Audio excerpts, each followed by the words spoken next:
In a distant corner of the galaxy there existed an empire so powerful that its very name made entire civilizations tremble. The Zorathian Empire stretched across hundreds of star systems, its banners flying proudly on every conquered world. For generations, no one had dared to challenge their rule. The Zorathians believed they were chosen to command the stars, and their endless victories only strengthened that belief. Their fleets were massive, their weapons beyond imagination, and their soldiers trained to obey without question. To many, the Zorathian Empire seemed eternal, an unstoppable force that could never be broken. Life under their rule was strict but predictable. Planets that submitted were allowed to live, though always under surveillance and taxation so high that people barely survived. Those who resisted faced terrible punishment. Cities burned, skies filled with fire, and entire populations vanished. The Empire justified this cruelty as order, calling it peace through strength. Their admirals boasted that their fleets could destroy any enemy in minutes. Even the oldest races of the galaxy bowed to their will. In the heart of the Empire, the capital planet Zorathia shone with dazzling towers that reached the clouds. The Emperor ruled from a palace made of silver and crystal, surrounded by guards in shining armor. Every night, the imperial city glowed like a sun, a symbol of power and pride. But behind this beauty was fear. Every whisper of rebellion was met with swift death. Every act of mercy was seen as weakness. The Zorathians had become machines of conquest, believing emotions were for the weak. Over time, their leaders began to believe their own lies. They told themselves they were invincible. They stopped listening to their advisors, ignored warnings, and destroyed anything that threatened their image of perfection. Generations of victory had made them arrogant. No one questioned their technology, their strategies, or their control. Even when strange signals appeared from distant space, they dismissed them as static. To them, no new power could exist beyond their borders. But far away, beyond the edges of their empire, another kind of people were watching. These people were humans. Their worlds were smaller, their numbers fewer, but their minds were sharp and curious. They had learned from watching others, how empires rise, how they fall, and how fear can blind even the strongest rulers. Humans were not conquerors by nature, but they understood conflict. Their history on Earth had taught them the cost of arrogance. And though the Zorathians had never heard of them, the humans knew all about the empire that ruled the stars. For decades, humans had remained silent observers. They sent probes into dark space, collected signals, and learned the patterns of Zorathian patrols. They studied the Empire's technology, its strengths, and more importantly, its weaknesses. The Zorathians' arrogance was their greatest flaw. They never imagined anyone was watching. They believed the galaxy had already been mapped, every species already known. To them, humans were myths, small creatures living on forgotten planets. Among the humans, a quiet project began. It was not led by politicians or generals, but by scientists and explorers who dreamed of balance in the galaxy. They built something unlike any other creation, a ship so advanced it could move through space faster than light without detection, equipped with weapons designed not to destroy planets but to defend the helpless. It was not an instrument of conquest. It was a promise of protection. The humans named it Invictus, meaning unconquered. While the Zorathians celebrated yet another victory in their endless campaigns, Invictus completed its first test flight. To the humans, it was a symbol of courage and unity. To the Empire, it was invisible, beyond their scanners, beyond their understanding. But back in the Empire's heart, unrest was beginning to grow. In the outer colonies, whispers of rebellion started to spread. Farmers, miners, and traders were tired of paying tribute to a ruler they never saw. The Empire crushed these uprisings quickly, but each one left a scar. Beneath their proud image of order, cracks were forming. The people were losing faith. The admirals ignored the signs, believing fear alone could maintain control. They thought their ships and weapons made them gods. The Emperor himself had not left his throne world in years. Surrounded by advisors who only told him what he wanted to hear, he believed his empire was at its strongest. He often looked at the stars from his grand balcony and said, "There is no force in this universe that can threaten us." His words became a command repeated by every soldier. The Zorathian Empire is eternal. Yet, far across the void, the humans saw things differently. They knew that every empire, no matter how mighty, carries the seed of its own destruction. Power without compassion always collapses. They watched and waited, not for revenge, But for the moment when intervention would mean something, on a small human observation base orbiting a dying star, Commander Ellis stood before a holographic map filled with Zorathian territories. Around him, a group of scientists and officers discussed the Empire's recent movements. Reports of massacres and planetary blockades filled the screens. A young officer asked softly, "Sir, how long do we keep watching?" Ellis didn't answer immediately. He looked at the red lines spreading across the galaxy and finally said, "Until someone asks for help." That moment came sooner than anyone expected, but for now, the Empire continued to rule in ignorance. Their grand fleets moved like storms, their soldiers obeyed blindly, and their rulers slept comfortably beneath golden ceilings. To the outside world, they were unstoppable. But inside their heart, pride had eaten away their wisdom. Every great power believes it will last forever. Every ruler believes their empire is immortal. The Zorathians were no different. They saw their own reflection in every victory and thought it was destiny. But destiny has a strange way of changing when it meets something unexpected. And somewhere in the quiet darkness beyond their maps, humanity was waiting not as conquerors, not as saviors, but as witnesses to the truth that no empire, no matter how mighty, remains invincible forever. The stars that once carried the Zorathian banners burned bright, but change was coming, swift, silent, and unstoppable. The Empire didn't know it yet, but their age of domination was nearing its end. A single event would soon turn their certainty into fear. A single ship would rewrite everything they believed. And when that ship finally appeared, the Invincible Empire would learn what it truly meant to fall. In the outer rim of the galaxy, a small world named Vora was under attack. It was a peaceful planet, home to farmers, traders, and families who had lived under the Zorathian Empire's rule for generations. They had always obeyed the Empire's orders, paid the heavy taxes, and stayed silent when soldiers came to take what they wanted. But now, Vora had refused to send more resources to the Imperial fleets. Their mines were empty, their crops dying, and their people starving. When the governor sent a message asking for mercy, the Empire's answer came in the form of fire. The Zorathian fleet arrived without warning. Their warships filled the sky, dark and endless. The people of Vora watched helplessly as beams of red energy rained down on their cities. Towers melted, oceans boiled, and entire regions vanished in flames. The Empire called it a lesson. To them, this was not cruelty, it was control. The fleet commander, Admiral Krath, watched from the bridge of his flagship, smiling coldly. "Let this be a reminder," he said to his officers. "No one defies the Empire." Far away, deep in uncharted space, the human vessel Invictus was quietly observing. For months, its crew had been tracking Imperial movements, mapping battle zones and recording the suffering that followed every conquest. When the distress signal from Vora reached them, the crew gathered in silence.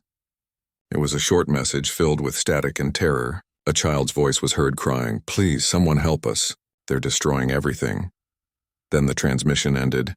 Inside the command room of Invictus, Commander Ellis stood still, staring at the screen. Around him, his crew waited for his decision. They had never interfered directly before. They were only observers. But the voice of that child broke something inside them.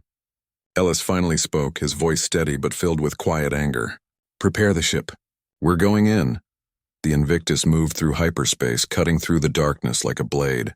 Its engines glowed blue, leaving no trace for enemy scanners to detect. Within hours, it reached the edge of the Vora system. What they saw made every human heart on board tighten. The planet was burning. Thousands of fires lit up the surface like dying stars. Imperial ships circled above, destroying what little remained. Ellis turned to his communications officer. "Open a channel," he said. The officer hesitated. "Sir, they'll detect us." Ellis looked at the planet again. "Good," he said softly. "They need to know we're here." A signal was sent on all frequencies. Across the Zorathian fleet, every monitor and every communication panel flickered to life. A voice, calm and human, echoed through the static. "This world is under our protection now." The Zorathians were stunned. No one had ever dared speak to them like that. Admiral Krath frowned. "Who dares interrupt Imperial operations?" he shouted.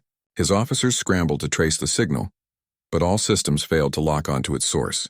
Suddenly a blip appeared on the radar, just one ship, small and unknown. "Only one?" Krath laughed. "Destroy it." The Imperial cruisers turned toward the Invictus, their cannons charging. But before they could fire, a beam of light shot across space, silent and blinding. The first Zorathian destroyer exploded instantly, breaking apart into glowing fragments.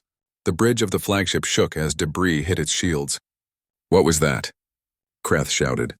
"Find out what kind of weapon that is." But no one could answer. The human ship had moved again, so fast that scanners lost track of it completely. On the Invictus, the crew worked with perfect coordination. The ship's systems were far beyond anything the Empire had ever seen. It could predict enemy movements, jam their signals, and strike with surgical precision. The Zorathian ships fired wildly, their lasers cutting through empty space. The Invictus moved like a ghost, always one step ahead. Commander Ellis stood calm in his seat. "Target their engines," he ordered. "We're not here to kill. We're here to stop them." Within seconds, 3 more enemy ships were disabled, their power systems fried. One by one, the mighty Zorathian fleet began to fall apart. Inside the Imperial flagship, panic spread. Officers shouted over each other, trying to make sense of what was happening. "Admiral, our systems are failing. We can't target it, it's too fast." Krath slammed his fist on the console. "No ship can move like that. No weapon can destroy a destroyer in one hit." He turned to his communications officer. "Send for reinforcements now." But the officer's voice shook. "Sir, our communications are jammed." For the first time in his life, Admiral Krath felt fear. Outside, the people of Vora watched from the ruins of their cities. Through the smoke and fire, they saw bright flashes in the sky. The once invincible Zorathian ships were breaking apart. To them, it was like watching gods fall from heaven. They didn't know who the mysterious ship was, but for the first time in generations, they felt hope. On the surface, a small group of survivors gathered around a broken radio receiver. The voice they had heard earlier came again, calm and steady. "This is Commander Ellis of the human vessel Invictus. You are safe now." The survivors cried, holding on to one another. The name human meant nothing to them yet, but they would remember it forever. The battle above Vora ended within hours. The Zorathian fleet was gone, some destroyed, others drifting powerless through the void. Only Admiral Krath's flagship remained, its hull cracked, its systems failing. On his bridge, Krath looked at the screen in disbelief. His fleet, his pride, was gone. Then another transmission came through. The same voice spoke again. "Leave this system. Tell your Emperor, your rule of fear ends here." Krath clenched his fists, his pride wounded deeper than his body. "You think one ship can stop an empire?" He shouted into the communicator. "We are the Zorathians. We are eternal." There was a long silence before Ellis replied. "Every empire believes that, until it falls." Then the transmission ended. Krath stared at the empty screen, rage and confusion boiling inside him. He wanted to fight, to destroy this enemy. But his ship was crippled. Reluctantly, he gave the order to retreat. The flagship turned and vanished into hyperspace, limping back toward Imperial territory. As the Invictus hovered above the planet, its crew watched the fires fade. The battle was over, but Ellis knew it was only the beginning. The Empire would not forget this defeat. They would come back with greater force. But humanity had made it stand. They had shown the galaxy that power could be challenged, that even the most feared empire could bleed. On the surface, the people of Vora began to rebuild what little they could. They didn't know who their mysterious saviors were or where they came from. But when they looked up at the sky and saw the faint glow of the Invictus drifting among the stars, they whispered a single word passed from mouth to mouth: hope. In the Imperial capital, chaos followed the news of Vora's defeat. The Emperor refused to believe it at first. Reports came in from frightened officers who spoke of a single human warship destroying an entire fleet. The court laughed at the idea. Humans? One general sneered. A primitive myth. But the recordings from the surviving ships proved it was true. The Emperor's face turned pale. "What manner of beings are these?" he whispered. No one had an answer. Across the Empire, fear began to spread. Soldiers spoke in hushed tones about the ghost ship that came from nowhere. Some said it used weapons made of pure light. Others claimed it was a cursed machine controlled by spirits. Whatever the truth was, the legend had begun. And aboard the Invictus, Commander Ellis stood by the observation window, staring into the stars. The warship drifted silently, its lights dimmed. Around him, his crew worked in silence, aware of what they had just done. They had defied a power that ruled half the galaxy. They had crossed a line that could never be uncrossed. Ellis closed his eyes for a moment, thinking of the child's voice that had called for help. He knew there would be consequences, wars, fear, and chaos. But deep down, he also knew something else had begun that day. The balance of the galaxy had shifted. The Empire had been wounded, not by another empire, but by humanity, a species the Zorathians had never considered a threat. The silence of space surrounded the ship, calm but heavy.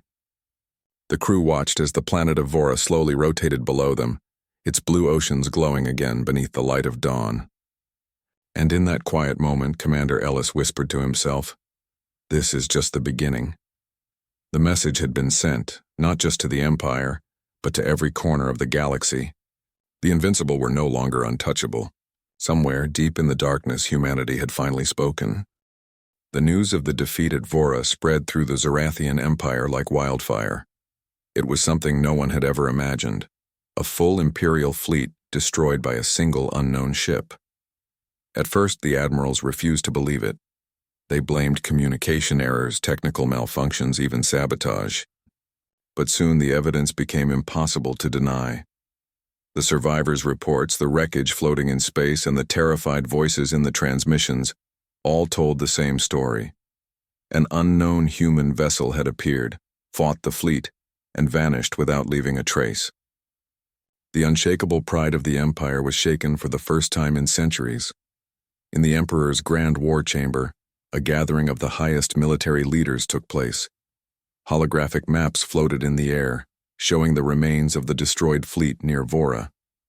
The Emperor's cold golden eyes scanned the data, his jaw tight with anger. "You're telling me one ship did this?" he asked in a low, dangerous voice. No one dared answer. Finally, Admiral Krath, the only survivor of the battle, stepped forward. His uniform was torn, his face marked with shame. "Yes, my Emperor. It was only one ship, but it was unlike anything we've ever seen. It moved faster than our scanners could track. It disabled our ships with one strike. Silence," the Emperor interrupted. "You allowed this thing to humiliate my empire." Krath bowed his head. "I take full responsibility, Majesty, but I assure you, I will destroy it." The Emperor turned away, looking out through the massive window at the stars. "You'd better," he said softly, "because if you don't, our enemies will stop fearing us." Outside the palace, whispers began to spread. Soldiers talked about a ghost ship. Civilians heard rumors that the gods had sent punishment for the Empire's cruelty. Fear was spreading faster than light. Meanwhile, far away from Imperial space, the human ship Invictus drifted quietly through the void. The crew was still recovering from the battle.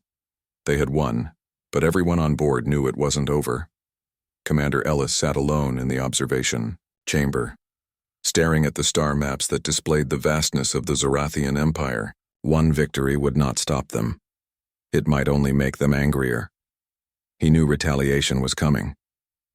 His second officer, Lieutenant Marin, entered the room. "Sir," she said softly, "our sensors have detected massive movement from Imperial fleets. They're mobilizing." Ellis didn't look away from the stars. "How many ships?" he asked. "Hundreds, maybe more," she replied. "They're heading toward Vora's sector.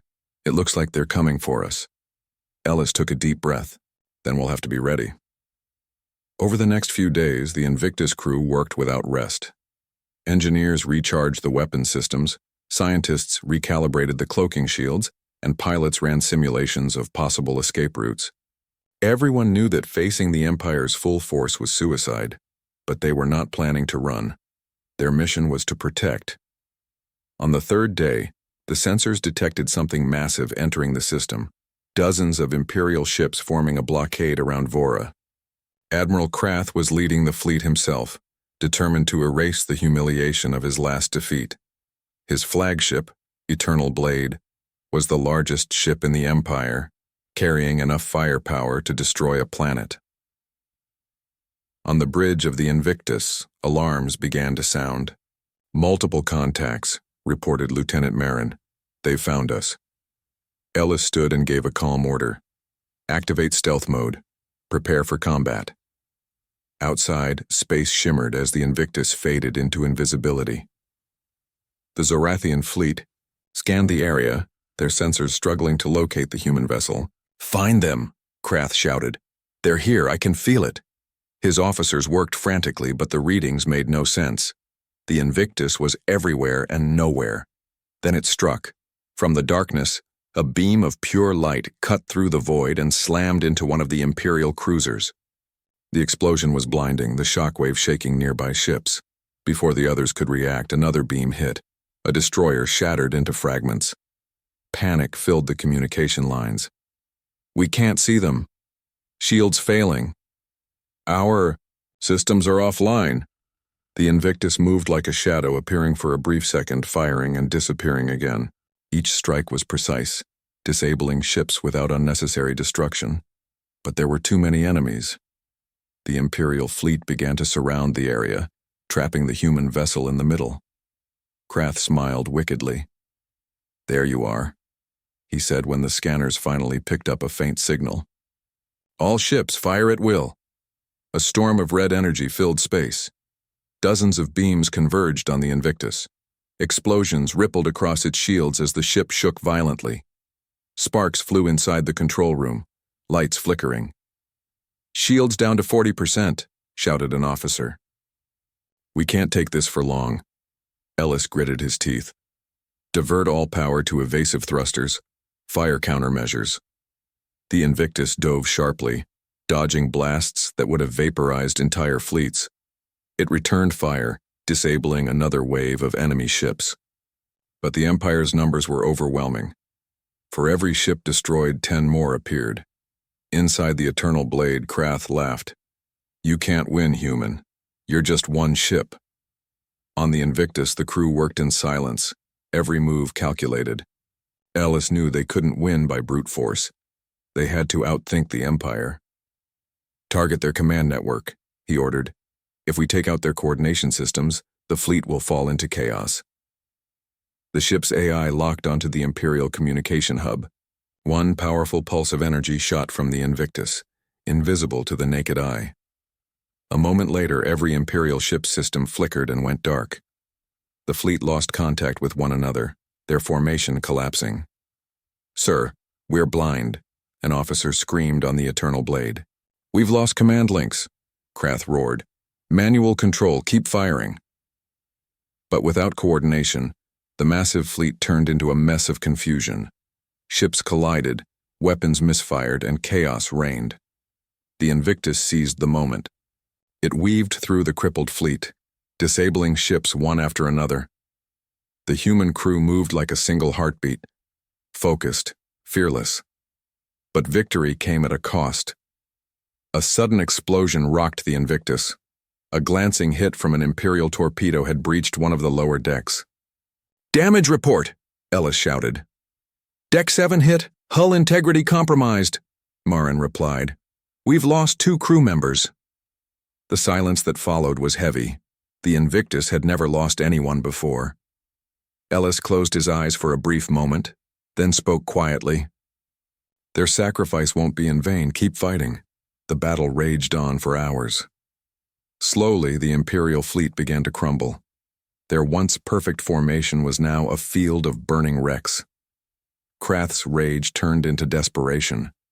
"Retreat," he finally shouted. "Pull back and regroup." But before his ship could escape, the Invictus appeared directly in front of it. The 2 giants faced each other in silence for a moment. Then a message came through. "This is Commander Ellis," the human voice said, calm as ever. "This battle is over. Leave or I will end it." Krath's eyes burned with fury. "You think you can stop me? I am the Empire," he screamed. Ellis's voice didn't change. "You were." Then the Invictus fired a single shot, clean, precise, and silent. It didn't destroy Krath's ship, but it hit the power core, disabling every system aboard. The Eternal Blade went dark, drifting powerless among the ruins of its fleet. The Zorathian ships retreated, dragging their damaged vessels behind them. The stars grew quiet once more. The humans had won again. As the Invictus floated silently, the crew watched the wreckage through the viewing windows. The space that had been filled with violence was now calm, the only light coming from burning fragments of ships. Ellis looked at his crew. They were tired, bruised, and grieving their lost comrades, but their eyes were steady. "We did what we came to do," he said softly. "We protected the innocent. That's what matters." On the other side of the galaxy, the Emperor received the report of yet another defeat. His fury shook the walls of the palace. "How can this be?" he shouted. "An empire of 1,000 worlds, losing to one ship." His advisors stood in silence, too afraid to speak.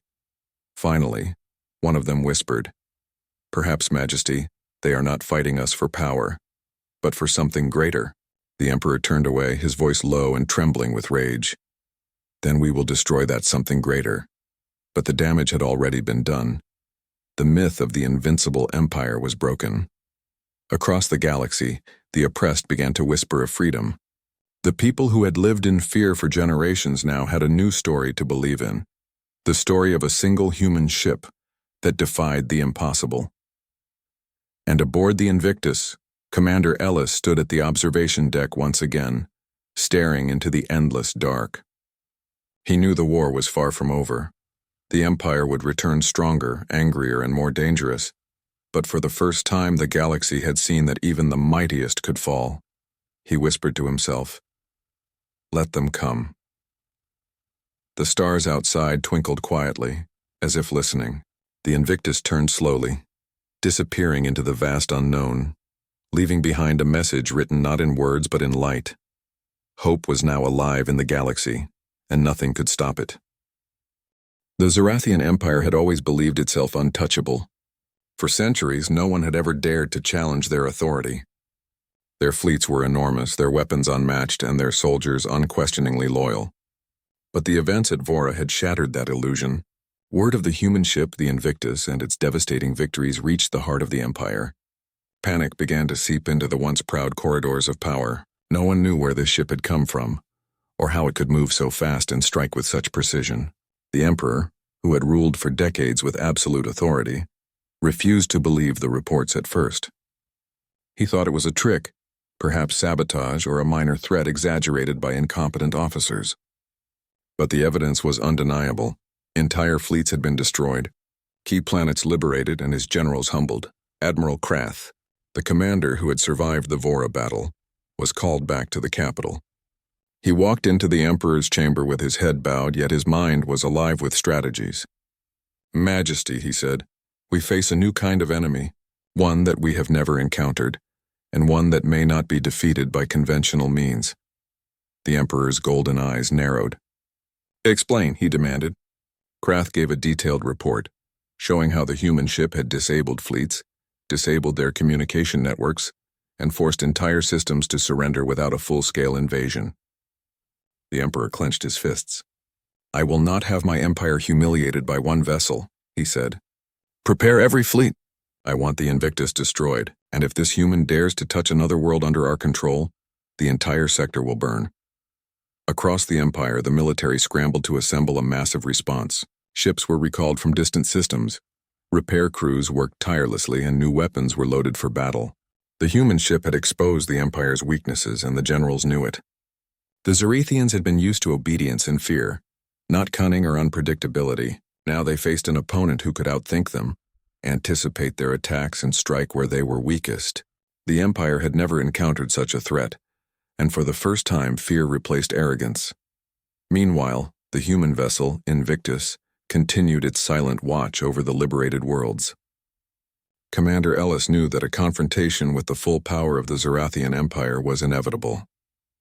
The humans had not come to conquer. They had come to protect the innocent, and they would not abandon those who relied on them. They prepared for what they knew would be a decisive battle.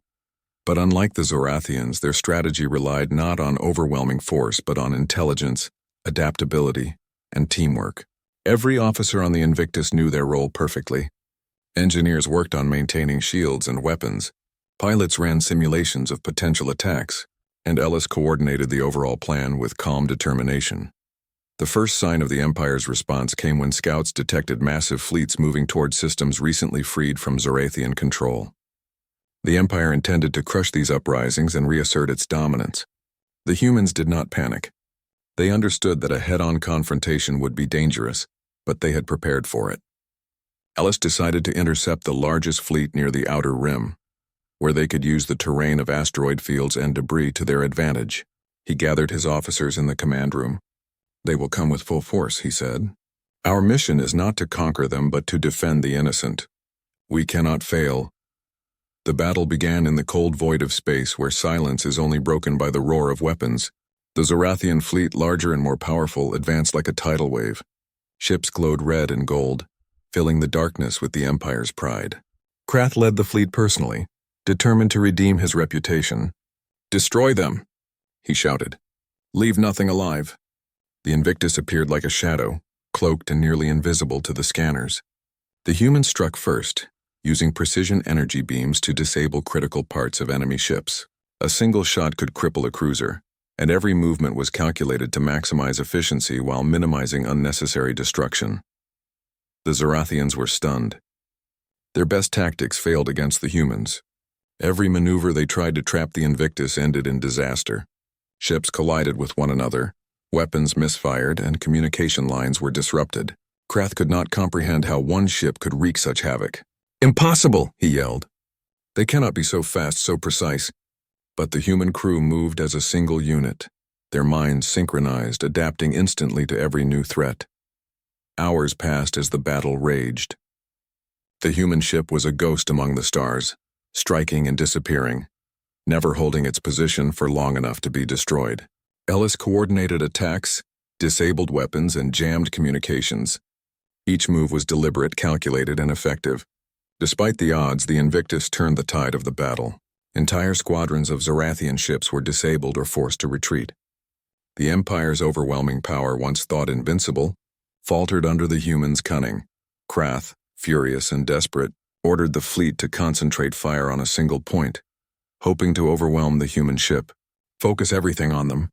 They must die!" His flagship, the Eternal Blade, moved to lead the assault, bringing with it the largest cannons and most experienced officers in the fleet. The human ship, however, anticipated this. Using asteroids and debris, the Invictus dodged and weaved, luring the enemy into traps and forcing collisions among their own vessels. One by one, the Empire's strongest ships fell, disabled by strikes they never saw coming. The turning point came when Ellis identified the Empire's command network. If he could disable it, the entire fleet would descend into chaos. He ordered a calculated strike, and within minutes the Empire's coordinated attack collapsed. Ships drifted aimlessly, weapons misfired, and panic spread like fire. Krath's face turned pale as he realized the humans had done what he thought impossible. They had broken the fleet without directly destroying every ship. Then the Invictus appeared directly before the Eternal Blade. Its presence was calm, unwavering. The human voice echoed across communications, clear and commanding. "This battle is over. Leave or face total destruction." Krath, enraged and humiliated, shouted back, "We are the Empire. You cannot threaten us." The response was quiet but firm. "Every empire falls eventually. Yours is no different." A precise energy strike hit the flagship's core, disabling all systems. The once mighty Eternal Blade drifted powerless among the ruins of its fleet. Other Zorathian ships retreated, dragging their damaged vessels behind them. The humans had won another victory, not through sheer numbers, but through intelligence, precision, and strategy. After the battle, the Invictus hovered silently above the wreckage, the crew observing the results. The space that had been filled with violence was now eerily calm, lit only by burning debris. Ellis addressed his officers, acknowledging their fatigue and loss. They had lost crew members, suffered damage, and faced danger head-on, but their mission had been accomplished. They had protected the innocent, disabled a superior force, and proven that courage, intelligence, and unity could overcome overwhelming odds. Meanwhile, across the Empire, the Emperor received reports of the battle. Rage consumed him, but fear lingered beneath the surface. The myth of invincibility was gone. For the first time, even he understood that the humans were not just a single ship. They were a force that could not be ignored. Entire sectors whispered of the humans' power and bravery, and oppressed worlds began to hope for liberation. The Empire had been humiliated, and the cracks in its foundation were growing wider. The victory of the humans at this critical moment changed the galaxy forever. No longer would the Zorathians be seen as invincible. Civilians on oppressed worlds dared to dream of freedom. Soldiers in the Empire began to question the loyalty they had once followed blindly. And in the darkness of space, the Invictus continued its silent journey, ready to defend the helpless wherever they might be, proving that even the most powerful empire could fall when it underestimated courage and strategy. Commander Ellis stood at the observation deck, looking out into the vast galaxy. He knew the Empire would strike back, stronger and more determined, but he also knew that hope had been planted, a seed that could not be destroyed. The Invictus drifted silently into the unknown, leaving behind a galaxy forever changed, a legend in the making. The day the invincible empire fell because it had underestimated humanity. The galaxy had changed forever. The Zorathian Empire, which had ruled for centuries with unmatched power and terrifying control, was no longer untouchable. News of their defeat by a single human warship, the Invictus, had spread across the stars, shocking the rulers, inspiring the oppressed, and filling every corner of the empire with fear. Entire worlds that had lived under the Empire's heavy hand began to whisper about freedom, hope, and courage. The legend of humanity had begun, and it would echo for generations. In the aftermath of the last battle, the Emperor of the Zorathians sat in his throne room, staring at the holographic images of his destroyed fleets. The pride he had built for decades lay in ruins. He had believed his empire was eternal, invincible, untouchable, but the Invictus had shattered that belief. His advisors tried to counsel him, offering strategies for retaliation, suggesting that they could rebuild, strike back, and reassert dominance. But the Emperor remained silent, a storm of rage and fear swirling inside him. He knew that the humans were not just another enemy. They were different. They were smart, unpredictable, and brave. They had not attacked to conquer, but to protect. And that made them dangerous in a way the Empire had never encountered. Across the galaxy, liberated worlds were beginning to rebuild. Vora, the first planet to receive human protection, was still scarred by fire and destruction. But the people were alive, their spirit renewed. Survivors walked through streets that had been leveled, rebuilding homes, replanting fields, and reopening marketplaces. Children laughed again, their voices a sound the humans had come to cherish. They did not know the names of their saviors yet, only that they had been rescued from a fate worse than death. The humans had taught them a lesson no empire could ever erase, that even the strongest oppressor could be challenged, and that courage could shine brighter than weapons or fleets. On the Invictus, Commander Ellis and his crew observed the rebuilding from orbit. They did not take credit, nor did they demand thanks. Their mission had always been simple: protect the innocent and ensure the balance of justice. But even they could feel the magnitude of what they had accomplished. Worlds that had lived in fear for centuries now had hope. Planets once crushed under the Empire's weight now spoke openly of freedom, governance, and self-determination. Ellis walked through the command deck, silent, thoughtful, knowing that the galaxy was watching their every move. His crew was tired, worn from battle, but their eyes shone with quiet pride. They had faced the impossible and had succeeded without the arrogance that had doomed the Empire. The human ship did not stop at Vora. The Invictus moved to other worlds, silently protecting those still under Imperial control. Wherever they went, the presence of the human warship inspired rebellion. Local leaders, previously cowed into submission, began to organize. Trade routes opened again. Populations received supplies, and messages of resistance spread from system to system. The Empire's influence, once absolute, began to fracture under the pressure of hope and courage. It became clear that humanity had not arrived to conquer the galaxy. They had arrived to restore it. Back on the Imperial capital, the Emperor struggled to maintain control. The losses of his fleets, the rising rebellions, and the stories of human victories undermined his authority. Officers argued amongst themselves, generals blamed one another, and soldiers began to hesitate. The once mighty Zorathian armies were still vast, still equipped with powerful weapons, but their cohesion was broken. Fear and uncertainty had replaced confidence. The Emperor realized that his empire was collapsing not because it was weak, but because the people no longer believed in its invincibility. The humans had done something the Empire could not. They had reminded the galaxy that even the most powerful forces could fall. While the Emperor raged and the Empire faltered, Commander Ellis made a quiet decision. He did not seek to destroy the Empire entirely. His goal had never been conquest or revenge. It had been protection and justice. He focused on enabling those who had suffered under Imperial rule to stand on their own. He trained leaders, shared knowledge, and ensured that critical systems were stabilized before he moved on. The humans became mentors, guides, and protectors, showing the galaxy that strength and kindness could coexist. That power was not only measured by weapons, but also by the ability to inspire hope. The final confrontation came when the remaining Zorathian flagship attempted to strike at a recently liberated world. The humans were waiting. The Invictus, cloaked and silent, anticipated every maneuver of the enemy. When the Imperial fleet opened fire, the humans struck back with precise and controlled force, disabling the flagship without unnecessary destruction. The Empire's pride was shattered completely, and the surviving leaders were forced to retreat, finally acknowledging that their rule had ended. It was not a conquest, not a victory through war. It was a collapse brought about by courage, strategy, and the will to protect others. Across the liberated worlds, celebrations erupted. People who had lived in fear for generations now danced in the streets, shared meals, and rebuilt communities with renewed energy.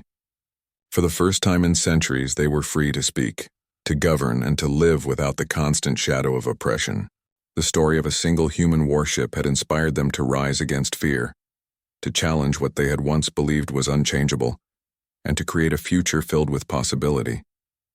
For the crew of the Invictus, the victory was both profound and humbling. They had faced fleets that dwarfed their own, weapons that could destroy planets, and an enemy that had ruled through fear for centuries. Yet they had prevailed not by overwhelming power, but through intelligence, coordination, and moral clarity. Every action they had taken had been deliberate, every risk calculated, and every sacrifice made with purpose. They had shown the galaxy that courage could change the course of history. Even as the Zorathians retreated and the Empire fell apart, Commander Ellis knew that vigilance was still required.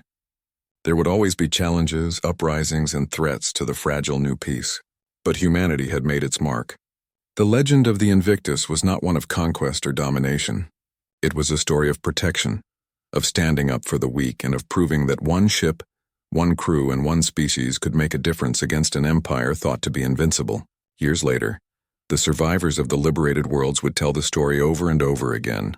Children would grow up hearing how a single human warship had come from nowhere, fought impossible odds, and defended the innocent. They would learn that courage, intelligence, and compassion were stronger than fear, that hope could spread faster than weapons, and that even the mightiest empires could fall when faced with the right force at the right time. And in the quiet corners of the galaxy, the Invictus continued its journey. The ship moved silently between systems, observing, protecting, and guiding. Its crew never sought fame or glory. They had already changed the galaxy in ways that would last for generations. They had proven that humanity was capable of great courage, great intelligence, and great compassion. The Empire had fallen not through hatred or vengeance, but through the quiet, steady force of hope and justice. On a bright day on Vora, the first planet to be saved, a group of children ran through the fields, unaware of the battles that had taken place in the stars above them. They laughed freely, their voices carrying across the land. Their parents watched, tears in their eyes, knowing that the future of their world had been forever changed. They did not know the name of the ship or the humans who had saved them, but they would remember the lessons it had taught, that no empire is invincible, that courage can overcome fear, and that hope is a power stronger than any weapon. Commander Ellis stood in the observation deck of the Invictus, looking out at the stars. He knew that the galaxy was vast, that countless worlds still needed protection and guidance. But for now, he allowed himself a quiet moment of reflection. Humanity had shown its strength not through conquest, but through the defense of what was right. The galaxy had seen what humans could do when they acted with courage, strategy, and compassion. The story of the Invictus became legend. Across star systems, the humans were celebrated not as conquerors, but as protectors. They had brought down an empire that had ruled with fear for centuries. And in its place, they had inspired freedom, hope, and the belief that even the smallest force, guided by intelligence and courage, could change the course of history. The invincible empire had fallen, and the galaxy was forever changed. The humans did not claim power. They restored it to those who had been oppressed. And as the stars continued to shine across the vastness of space, a quiet truth became known to all. Even the greatest power can fall, but courage, hope, and justice endure. The Invictus sailed on, silent and unseen, leaving behind a galaxy that would never forget the day humanity stood against an empire and proved that no force, no matter how mighty, is truly invincible.